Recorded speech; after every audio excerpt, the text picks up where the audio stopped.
clothes in Australia, you're going to be talking, wages of 20, 25, $30 an hour. And there it's nothing like that. So low wages, yep. Yes, sir? The reason I believe this, a lot of opportunity for Westerners and also Southerners here to buy from China is because China is still a communist country, right? And everything is cheap, wages and everything is cheap. Because I was born in Russia myself, and I know how it is being a communist country. Now they're not, but everything was very, very cheap, maybe 15 times cheaper than India.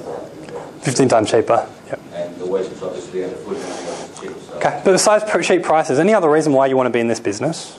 I just want to hear your reasons. Make money. Make money, okay, yeah, cool. I would just love to see my brand on the shelf. A brand or... Oh yeah, hey, cool. Like your samurai bikes, yeah. Has everyone seen the keyring? Anyone not? Okay. Okay, can I have it back? Alright, thanks Alex. Cool, now we're going to have an auction for my keyring. Yes ma'am. Did you say why we want to do this? Yeah. Why are you in this room right now? Well, you're not here to hear me speak. Because I want to have my own business and work for myself. Okay, and you're in a job right now? Yeah. Okay, and you're sick of it? Yeah. Cool, fire your boss. Yes sir. Because I'm on the yellow brick road, similar to yours, that you are heading there. What line of work are you in? Pardon? What line of work are you in, sir? Law. Law, okay, you're doing the legal thing. Okay, fantastic, yep. I worked as an industrial designer, well, I still do, and I saw a lot of people come to us and we design products for them and they'd have them made overseas. We'd do all the stuff with China and see them make money. So Okay. for years I saw other people making money from China. Are you Braden? Yes. Oh, nice to finally put a face to it. Yeah, fantastic. Great. Okay, and one more reason. Last one. Yes, sir. Freedom. Freedom. Okay. Cool. Well, you've probably listed 2 or 3. Who wants to hear the other reasons? Yeah? Cool. Let's go through them. China is Australia's biggest import and export partner. So I was going to give you some numbers.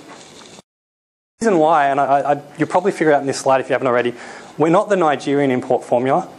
We're not the Kazakhstani or the Uzbekistani import formula. Okay? We're the China import formula. And here's why. China is Australia's largest import and export partner. In 2009, China surpassed Japan to become Australia's largest export market, with total merchandise exports to China valued at $42.4 billion, an increase of 31.2% over the previous year. China is also Australia's largest source of imports. This bit's relevant to you guys. With China's total merchandise exports to Australia valued at $35.8 billion in 2009. What's 10% of that? $3.5 billion. 10% of that is $350 million. 10% of that is $35 million. You have 1% of 1% of 1% of 1%. You're still making $30 million a year in terms of total sales. I mean, that's what's happening and why everyone's so excited about China. And I'm telling you guys, in 20 years from now, this will no longer be relevant. I reckon it will be the Indian import formula, right? And hopefully we'll be around when that happens. But look, at the end of the day, whatever you learn here, although our website and everything we teach is based on China, guess what? Importing is importing is importing. There might be 10 to 15 difference in differentials. But at the end of the day, what you learn here, you can apply to whether you want to import from Vietnam or Japan or China. Okay? And major imports from China include clothing, communications equipment, computers, prams, toys, games, sporting goods, furniture, and televisions. The other thing I want to bring up is it's increasing 1.5% a year. Every year it's increasing. People are getting on the bandwagon. It's probably time you do too. Think about that. This is from the Australian Embassy in China. So I just want to acknowledge the source of that so you know I'm just not pulling out numbers out of thin air. Okay. This is another interesting one. Who's noticed this advantage? Yeah? Anyone been to America in the last 2 months? Put your show of hands. Yeah? How awesome. Did you end up saving a bit of money shopping? Did you do a bit of shopping? In Vegas, yeah. You went to Vegas? Amongst other things. Oh, fantastic. Amongst other things. And what did you notice about the Australian dollar? She's going to have more value. Exactly. It's actually worth more than the yen. Is that right now? Yep. Fantastic. I know about 2 weeks ago it was 1.0238. I'm a forex buff, if any of you can figure that out. Which means that you actually get more US dollars than Australian dollars. Isn't that incredible? Now, anyone understand why this is actually relevant to importing? Because we buy US dollars. Fantastic. So let's say you go back to when I was doing it, right? It was kind of around the 55 to 80 cent mark, right? And I was making all this money. But if you were back in 2000, it was actually it was 49 cents for a while. But let's just say, for argument's sake, because I don't like getting complicated with maths if I can cheat, say it's 50 cents. What does that mean? If you're buying something for $1,000 US, how many Aussie do you need if it's 50 cents?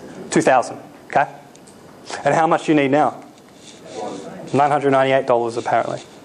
So, like, if ever there was a time to import, it is right now, right? Because this is where you're going to make your margins and make your money because you're buying in US dollars.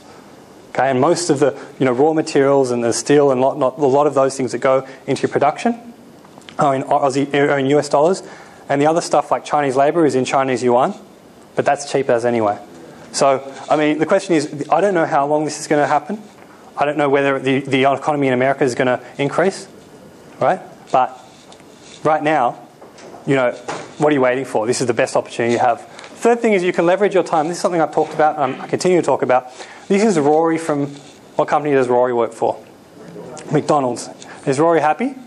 He doesn't look very happy in that picture. I'm actually trying to find a picture of an unhappy person, and this guy looked unhappy. And the reason is, if you haven't figured out, is how much do people at McDonald's make as a wage in an hour? $7, $8? Okay, can we just say 10 to make it simple? How much is that in an 8-hour day? $80 in a week times by 5. 40? 400? 400? And how many weeks? Say he takes a 2-week holiday, to just, contemplate life. 50 weeks, right? Times $400 is $20,000. I might have the maths wrong, but what's my point here is that Rory, what's he selling at McDonald's? French fries. Okay, McDonald's is selling the French fries. That's absolutely right. McDonald's is selling the French fries. They're even selling the Big Macs and the Quarter Pounders. Okay, and right? He's selling his time, exactly. He's swapping his time for dollars. And even as a lawyer, sir, this is the path that I didn't want to choose, you're going to find that there is a limit. Even if you're earning $400 an hour, you're still going to have a cap to how much you can earn, and you're still going to trade time for dollars. Now, if I could tell you, you could double your income working 9 to 5 on the yellow brick road, not in 90 days, but instantly, I could show you a way to do that. Would that be worth the $25 you paid for entry? Okay, would you like me to tell you what that is? Okay. You go to another employer, you get a job there, and you work another 40 hours a week for them, and you'll double your income just like that. I mean, you could, right? I mean, I'm absolutely honest, I just doubled your income. The question is, how many people actually would do that? So if you wouldn't do that, then why are you doing what you're doing now? Think about it. So you don't want to trade time for dollars at the end of the day. Unless you're happy. If you're happy that way, then God bless you. I'm really, if that's something you want to do. But at the end of the day, if you want to actually make the real money and pursue your dreams, spend more time with loved ones and enjoy some time off and relax and be your own boss and fire your own boss, you need what's called, and this magic picture here is leverage. Okay? You need something, and I don't care whether it's importing. It may not be importing for you, and if it's not, I just hope you do some sort of business. Okay? Because at the end of the day, the people who trade the time for dollars should be your employees, not you. You can also holiday in Asia. Right? I actually, debated whether I'd actually put an Excel sheet here. But can anyone read the third column that says description? Can you read that? What does it say? Food. You can actually see how bad my diet is here. That's I actually ate McDonald's. Rory served me the chips. Now have a look here. Why on earth would, in a presentation about importing from China, would I have the audacity to bore you with a Microsoft Excel file? Bingo. Great. So what I do is I take a receipt whenever I travel to China on a business trip. I'm there to import stuff. Hand it to my bookkeeper when I get home. I don't do this Excel file. And I can deduct it all. Right? I mean, the tax office can't tell me that I'm not allowed to have fun while I'm actually there on my business trip. Here's a website, airasia.com, which is possibly one of the best kept secrets. These guys should be bigger than they are. And I don't know why. And for you guys in Melbourne, I've just done some research for you a few days ago. Okay? If you actually want to go from Melbourne to, say, Kuala Lumpur, I'm picking Kuala Lumpur for a reason, and that will be revealed in a second. It costs $279 to get there. Did anyone know it was that cheap? Who thinks that's awesome? They can actually go to Kuala Lumpur in Malaysia for $279. Any of you would actually consider going to Malaysia now that you know it's that cheap? Yeah, absolutely, right? And you can get back, right? It's not one of these things where they tell you, I was thinking, oh yeah, it's $279 there, but on the way back it's $50,000, right? Well, it wasn't. I actually thought it would be $479. That was my prediction. It actually was the same price. Interesting, huh? Now, why is that? Because I want to show you the route map for AirAsia. Okay? Here's Kuala Lumpur right there in the centre. Can you all see my red dot? Okay? Now, if you go all around here, right, this here, if you go around here, this is a 3 to 4 hour flight, right? We're Australians. Americans don't like that 3 to 4 hour flight, but for us, it's just like an elevator, right? No biggie. So look at this. You can be in Kuala Lumpur, and there is a route all the way from, where am I going? Anyone guess where this is going to land?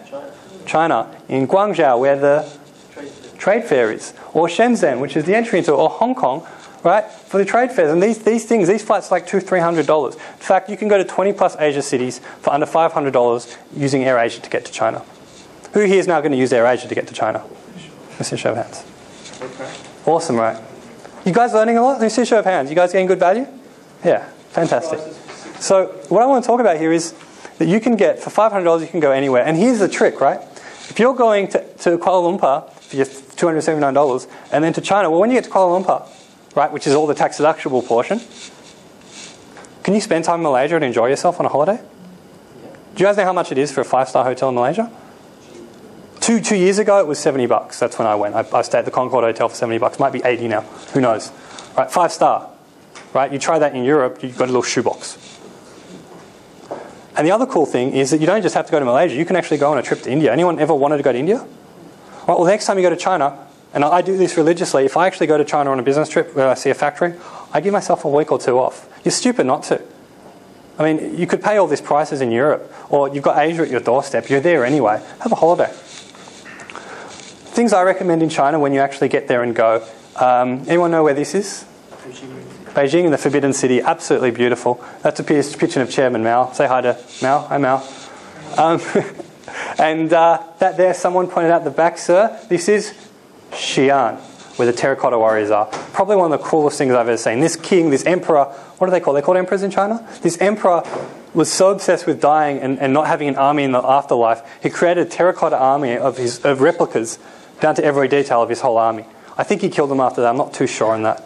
But sorry? Yeah. Interesting, huh? And of course, everyone knows that, right? The Great Wall of China. Everyone says that that's the actual only man-made object you can see from space. I've been on Wikipedia. That's actually a lie. So you can't see it from space, but you can see it from China. Right? So point number 5. And this is another cool thing. Is you can get samples of products you love without buying them, right? And you can save come Christmas time. Anyone ever done that really naughty thing? I confess I've done it to myself. Alex, I actually did it to you, and I apologise. Have you ever been given a gift from someone you didn't like it and you gave it to someone else? It's called, what's it called? It's the word re-gifting. Right? Well, guess what? You can import. You know, there's always someone's birthday party, and you don't really want to go, but they invited you. That you went to theirs, and so they went to yours, and now you feel obligated. Just give them the samples. Why not? And come Christmas times, everyone's going to love you. I want to tell you a story about my uncle Julian.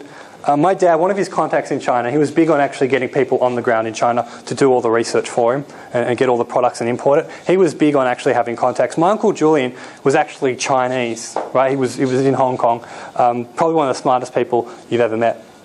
And Uncle Julian, he was Chinese, so I actually grew up the first 8 years of my life thinking, because I had an Uncle Julian who was Chinese, that I was actually Chinese, right? Obviously, I was mistaken. But what he did is one day, when I was in Hong Kong at his offices, because my dad would fly every September for the trade fairs that used to be in Hong Kong. September, he used to sell, I forgot to mention, Casio and Seiko watches. He had the agency for them.